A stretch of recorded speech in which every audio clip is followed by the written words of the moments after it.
On this episode of Outside of the Box, Christine talks with Alex Price about the return of BattleBots and FaceOffs. Calypso is a control bot.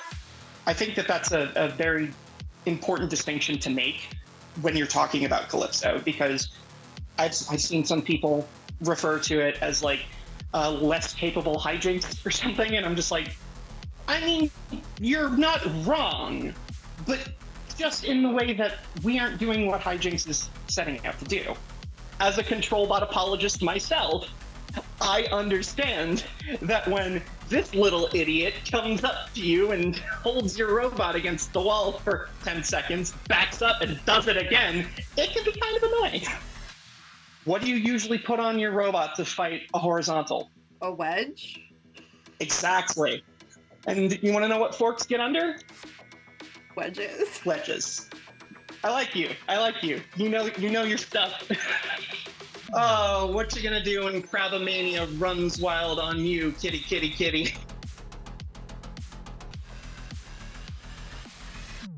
Hello, everyone, and welcome to another episode of Outside of the Box. And as you may notice, I have a background behind me that I have not gotten to use for some time. And that is because BattleBots is back, baby. And to kind of kick off this new talk about, BattleBots FaceOffs, which I think a lot of us as fans are really excited about. I have Alex Price from Team Horizon / now Calypso to talk about the first weekend of FaceOffs. Hello, it's so wonderful to be on. Thank you for having me. Yes, I am excited to talk to you. It feels like it's been so long since the last filming. I think we all feel that. Last I remember, it was like October 2022, and then I think I went into some sort of like fugue state for like a few months or maybe a year, and then now here we are again. It's like I never left. Exactly. But I mean, even like looking back to that point, the last time there was a filming, even though, Horizon definitely didn't have like the best showing at that time, I still thought that it was just an incredible, like, unique design, and I loved that because I mean, for me, robots are so many things, and sometimes just a really cool design I can appreciate even if it hasn't figured out everything yet. And I think that Calypso, looking at Calypso, is no exception to like just a cool design. Calypso, in my opinion at least, it shares a lot with Horizon in that, I mean, obviously the same guy is designing it, Josh Kong, spectacular designer, spectacular builder, by the way. In my opinion, Calypso shares a lot of similar things with Horizon. Actually, specifically, it shares some physical components with Horizon. We've got the same drive in Calypso as we did with Horizon, and we've got the same weapon motors, but we have like 2 on 1 weapon, and there's a lot of reused components, a lot of stuff that we'd already had. Which was intentional because, we didn't want to go out and buy just like a whole bunch of new hardware if we didn't have to. And Calypso in and of itself, we're really excited about, because we think Calypso's doing something that not a lot of other undercutters are really doing, which is, focusing primarily on our ground game, which as a horizontal spinner, having a ground game focus instead of a secondary thing is pretty unusual, but Calypso is also a pretty unusual bot, Yeah, it definitely is, but I love unusual bots, so I'm very excited about it. And you mentioned the ground game. I think that that's so important because, I mean, as we saw like the last season that aired, I feel like the ground game is becoming like a new meta thing. Like it's a thing that you just have to have, and everybody's developing because everybody's constantly trying to one up each other on that. Oh yeah, no, ground game has evolved into such an insane thing, especially with the advent of more control oriented bots, sort of like Coleman Christie's full court, having just one NHRL last year, as well as Jeff Waters' Supreme Ruler, as you've seen with oh gosh, Clyde, as you've seen with a Jelly Baby in recent years, months even. Ground game is evolving. Actually, heck, you can say that for War Hard, with Peter driving the minibot for that. Ground game was insanely like essential in that run. And I mean, obviously, Jonathan Suarez is driving insane, but Peter with that minibot, an absolute menace. Ground game has evolved so much over the year that it's been since the season. We're seeing new ground game options as well. Like the Baleen forks that have been coming out, and the thing is, if you don't have ground game, you're going to miss out on some pretty important engagements. And that's what Calypso is sort of designed in a way to do. It's very inspired by, what's the word? It's inspired by those, big, those big plow bots, your free throws, your full courts, your SMEs. It's, meant to be like a large wall that also has a pretty dangerous little undercutter on it as well. But Josh himself says that Calypso is a control bot, and I think that's a very important distinction to make when you're talking about Calypso, because I've seen some people refer to it as like less capable hijinks or something, and I'm just like, I mean, you're not wrong, but just in the way that we aren't doing what hijinks is setting out to do. We are, trying to be we're a weaponized SME. It's just a different thing.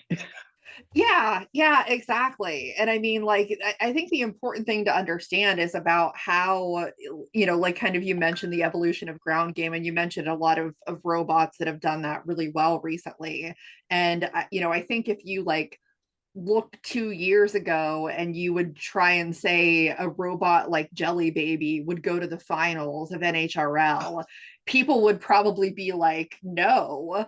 And I think there's a lot of people who seem to have a hate, or like not like those kind of robots. And for me, like, yes, it can be frustrating to fight that kind of robot, because you're like, what am I supposed to do? But in the end, when it comes to robot combat, like, to an extent, isn't that the point? Like, to come up with something that people don't know what to do? I mean, like, pitting somebody consistently, to me, is the same as if you had a robot that just one shot at everybody. It's still like a problem that you have to solve.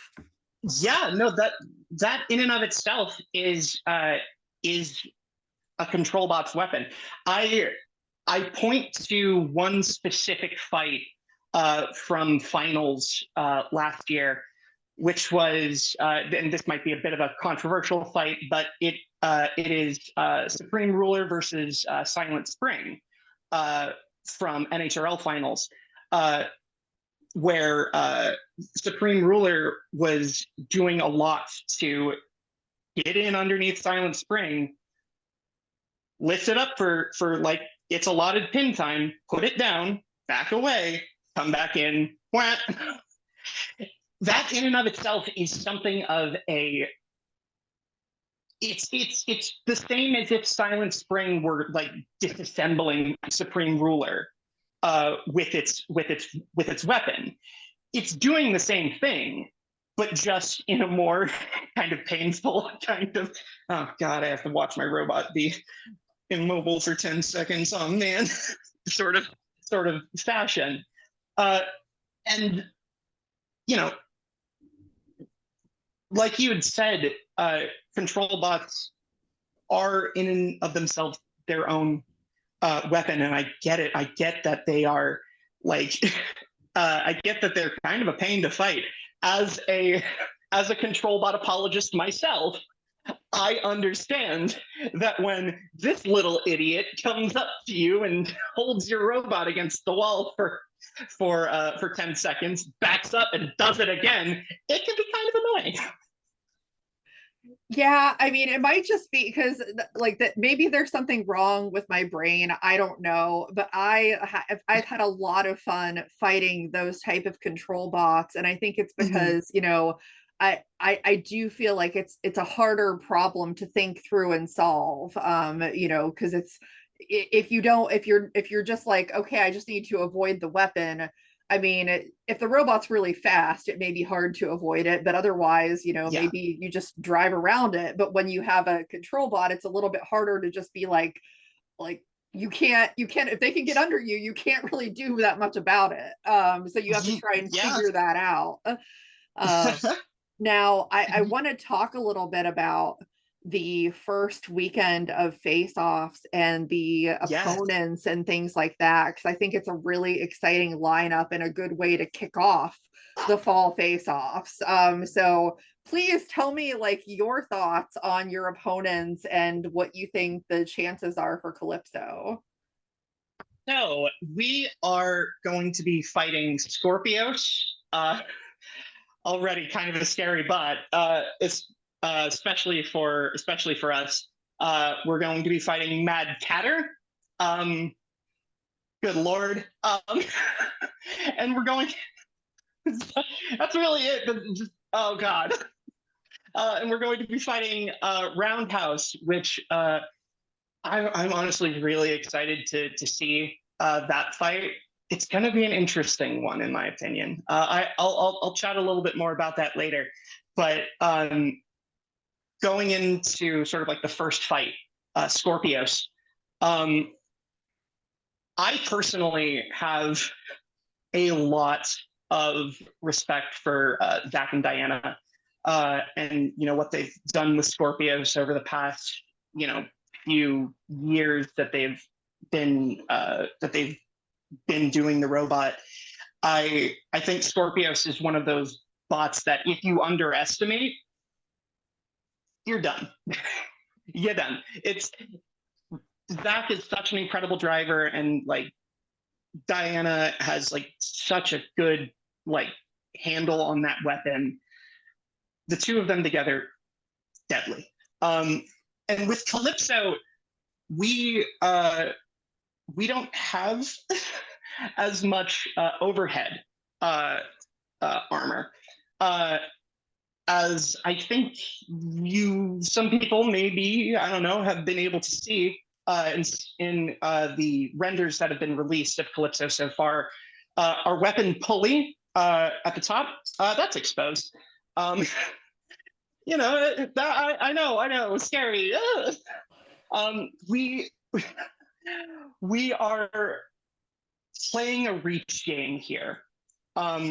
It's gonna be a scary little reach game, but we are also going to be armoring the top as much as we can with like little plates of half-inch Tegris. That's the stuff that we put on top of the arm for Shatter, and that stuff kept Shatter from getting into the battery boxes on the arm, which like had we not had them, they would have just been like fire. because like on Horizon there was a lot of ISO grid, and especially on the arm, which you kind of have to have for a friggin' 8 foot long, 100-something-pound arm to be like at all in weight. And Calypso is no different. Calypso is sort of like 5 feet wide. And so we know that we have a size advantage. And if I'm not mistaken, Skorpios does fit within that footprint. And with the reach of our disc, I think we have about. Let me double check. I think it's a. There we go. We're back. We're so back. We have about a 26.5-inch diameter disc, and I think sort of like the effective area is going to be somewhere around like, if I had to estimate, like maybe 10 inches. So there's going to be a lot in front of us, sort of immediately, for Skorpios to get hit by. And if we play our cards right, we can get under their wedge with our forks. That's immediately sort of the ground game advantage that we have. We are a horizontal with forks. And what do you usually put on your robot to fight a horizontal? A wedge? Exactly. And you want to know what forks get under? Wedges. See? I like you. You know your stuff. I've learned. It's taken some time, but I've learned. I'm so excited about that. Let's go, girly. So yeah, forks tend to win in that rock paper scissors battle against wedges, and so we've been kind of alluding to that on social media occasionally, just being like, hey, do you know that crabs can like, do you know some species of crab really like digging under rocks and like living there? Crabs are good at getting under stuff. That is true. That is very true. Yeah. I mean, like you said, Skorpios is some fierce competition. I mean, it's a really good robot, and honestly, I think one of the more underrated robots in BattleBots. So 100%. What do you think about a little robot called MadCatter? Other than let me tell you something, brothers. No, oh, what you gonna do when Crabomania runs wild on you, kitty, kitty, kitty? Sorry. I'm a pro wrestling girly. I love it, but MadCatter, they also we used their space for some initial like assembly of the Calypso frame, and they also had a MadCatter frame there, and we compared for scale. We are going to be wider.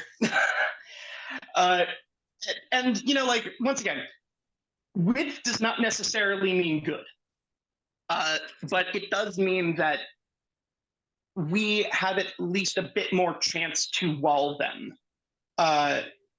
Calypso, we are planning on having magnets on the bot, so our maneuverability and our traction is going to be pretty solid. Once again, with the drive that we had on Horizon drove really well when, you know, it wasn't like dying. Um, but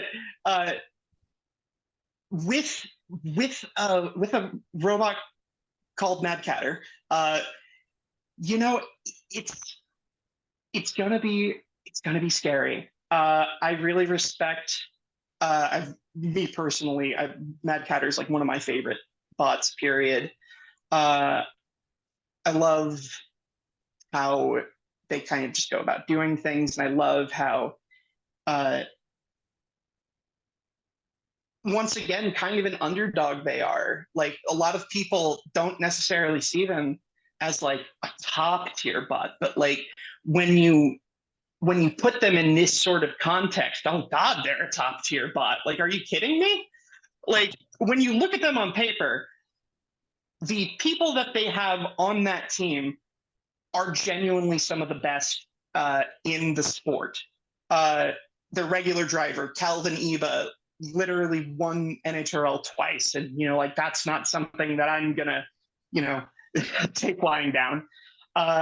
That's scary. He's one of the scariest drivers in the game.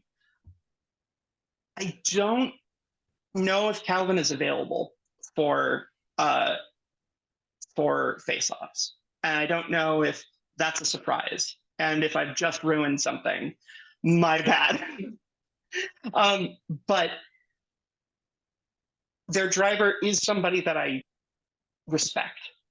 I won't reveal who it is just yet. That's for them to do. That's for later surprises. Once again, they're going to have a wedge, and we have forks and an undercutter. The idea primarily is to get those forks in underneath and just hope for the best. Like, what else can we do? I mean, if we have one wrong move, our face is going to get punted off, or, you know, like, we're going to lose one of our back wheels. And, you know, we'll still be able to move. We have 3 more left, but, you know, it's not ideal. Especially if we get flipped upside down. If we lose a wheel, it's, once again, not insanely ideal. Yeah, for sure. Especially because our wheels are actually what help us self-right. Okay. On the Antweight Calypso, the wheels along with the force from the weapon, and, you know, like the little horns that it has up here, or like the eye stalks on Calypso currently, those help to where's my brain? Those help to get the bot back onto its feet. All else failing, we can try and just run ourselves into a wall, which wasn't a luxury we had with Horizon. We're actually kind of lucky with that, you know? Yeah, for sure. Now you mentioned RoundHouse earlier, and obviously this is a newer robot that, you know, Yes. fans probably aren't familiar with. So I'm curious to hear your take on them. So RoundHouse, they are primarily an undercutter. They are I believe, single tooth undercutter, with a really cool little weapon that they got done by the Wyachis. Their fights against Orbitron at Proving Grounds were honestly something that, you know, we took notice of. You know, as a horizontal in the BattleBots game, of course, you're going to look at other horizontals and be like, are we in danger of not getting accepted because of these guys? No. RoundHouse, in my opinion, is such a cool bot, and it's also just got such a sick name. and it's genuinely such a departure from Deadlift, RoboGym's previous heavyweight bot, because going from a lifter to just a straight up devil of a horizontal undercutter, it's a night and day sort of difference. But it's also something that they can run upside down, a la rotator, and so they can either run right side up and meet us weapon to weapon, or they can flip the bot upside down and try and karate chop our pulley. We do have a plow, which, if I'm not mistaken, is, I think it's half, or I think it's half. No, I think it's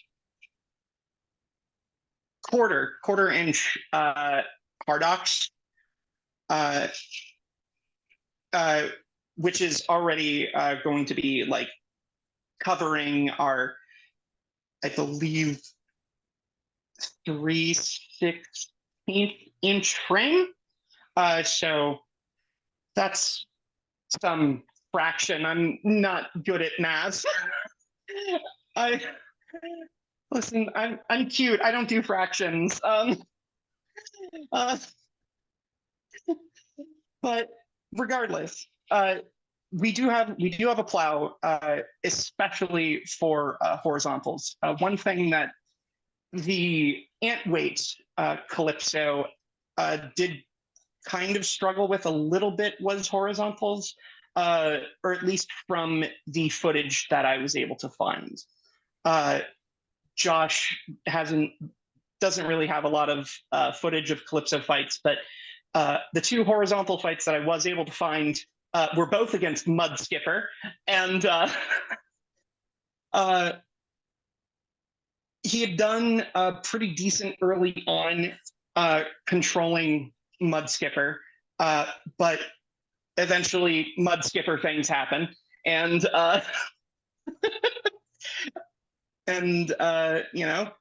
after a while, your bot gets sad. For Roundhouse, especially, I am curious to see what their maneuverability is like. I know they also have a flamethrower, which is also kind of a worry for some of our. Well, let me show you actually. Come on, our 3D printed battery boxes. These are very thin, as you can see. They're practically just air. They're about one wall 3D printed TPU, mostly meant to just act as a cushion for our batteries and our ESCs. That flamethrower can be a very scary thing, especially for our plastic. So we're just mostly hoping that we can take them weapon on weapon and hopefully chew up wheels. We might be able to outmaneuver them. That one's going to be the more interesting fight, in my opinion. That one's going to be the sort of Spider-Man pointing fight of the whole thing. It's like, which of these undercutters can undercutter the best undercutter, Yeah, it is always interesting when you have two robots that are very similar in some ways going against each other to see which one's going to come out on top. So I'll definitely be really interested in that one. Now, something that I wanted to ask you about too, just as a builder, does kind of this fall face-offs and the way that they're doing this give you a little bit of hope? Because I know, like, as a fan, there was a good, I mean, it felt like at least a week, but it was probably only a few days where there was just so much of people online saying, like, BattleBots is dead, BattleBots isn't coming Right. back, like, just a lot of negativity. And I don't think that I ever quite believed that, because I mean, I love it, a lot of other people love it, and honestly I think combat robotics is bigger right now than it ever has been. So I'm just curious from your perspective, like, how this makes you feel, and are you like hopeful that this is going to continue? You know, there's been, like you said, there's been such a spectrum of, like, oh, it's so over, we're so back, it's so over, we're so back, you know, over the past like few weeks, especially with Destructathon, going on hiatus for a little bit. That was a very unsure time. And a lot of us heavy builders, we've kind of been like just sort of waiting, because a lot of us were in that, some of us were there for the gap between season 2 and season 3, where it was unsure if BattleBots was going to have a network, let alone another season. And that's sort of as far as I'm aware, that's sort of the issue that's going on now, especially with the Warner Brothers Discovery merger that's been going on. There's a lot of stuff that, Discovery's probably selling off, and things are happening behind the scenes that I know about, but I'm not gonna talk about here, because that's not my place to talk about. The thing is, face-offs do in fact give me a lot of hope. Face-offs are the first sort of like sign of life that we've seen from BattleBots in quite some time. That isn't Proving Grounds, which, I mean, by the way, go see BattleBots Destructathon, even if you're not there for a Proving Ground or Fall FaceOff. It's a great show, and really great people work on it. Builders that you know and love actually work on that show and drive for that show. It is a real thing that BattleBots are putting a lot into, and just like with Destructathon, face-offs are something that BattleBots is putting a lot into to make fans happy. They're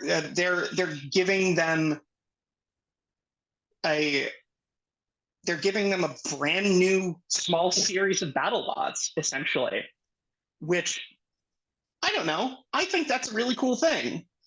They're doing it on their own dime, even.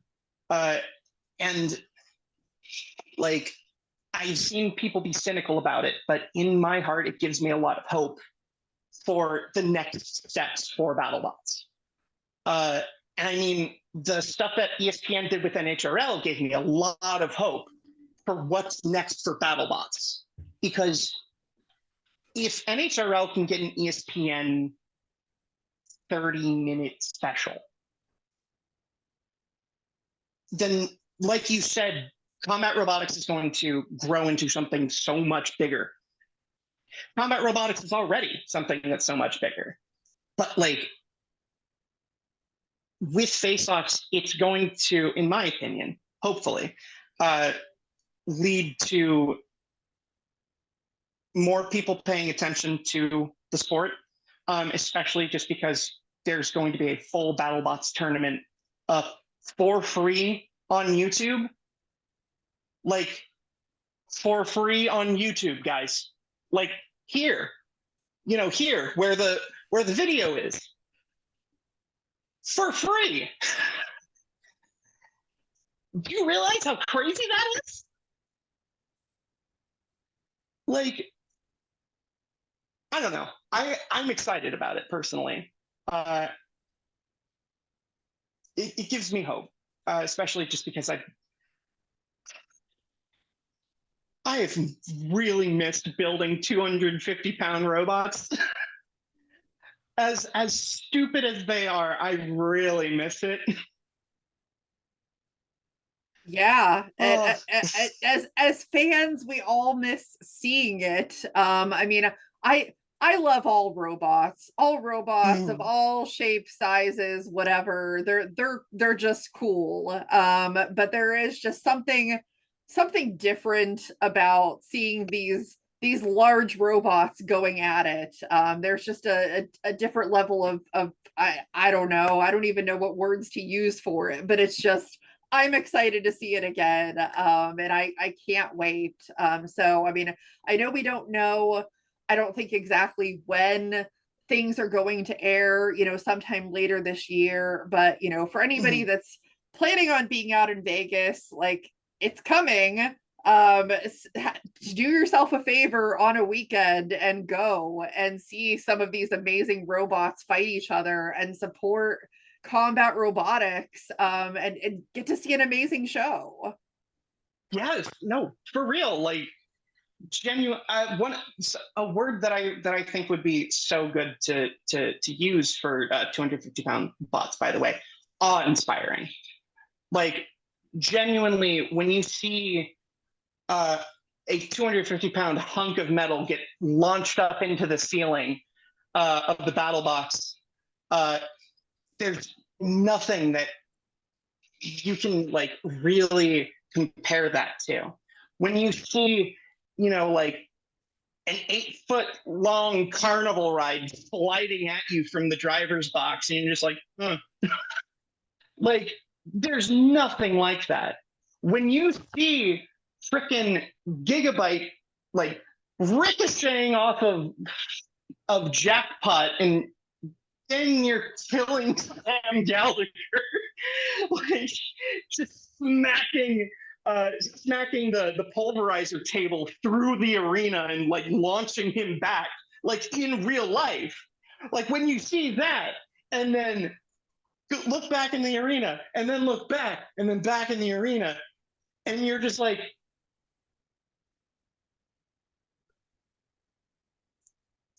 there's nothing like that.